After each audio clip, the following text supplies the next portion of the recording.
আপনারা দেখছেন হলদিবাড়ি টাইমস। দীর্ঘ তল্লাশির পর অবশেষে মিলল যমুনা নদীতে তলিয়ে যাওয়া দুই ভাইয়ের দেহ।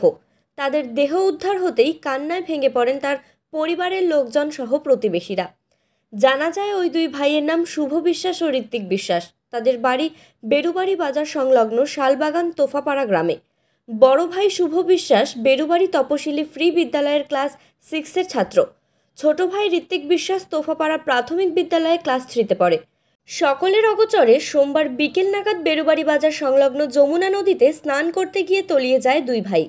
সারা রাত ধরেও খোঁজাখুঁজির পর তাদের খোঁজ না মেলায় মঙ্গলবার সকালে ঘটনাস্থলে এসে পৌঁছায় গরুবাথান থেকে আগত এনডিআরএফের 30 জন সদস্যর একটি দল। তারা দেহের খোঁজে ঘটনাস্থল সহ সীমান্তবর্তী এলাকায় দিনভর তল্লাশি চালায়। এদিন দুপুর নাগাদ ঢোলগ্রাম এলাকার নদী থেকে উদ্ধার হয় ছোট ভাইয়ের দেহ। বিকেল নাগাদ ভারত বিওপি সংলগ্ন কাঁটাতারের ওই প্রান্তে মানিকডাঙ্গা এলাকার ভারতীয় জমি থেকে বড় ভাইয়ের দেহ উদ্ধার করে বাংলাদেশিরা। জানা গিয়েছে বিএসএফ ও বিডিআর এর মধ্যে ফ্ল্যাগ মিটিং করে দেহ বিএসএফ এর হাতে তুলে দেওয়া হবে।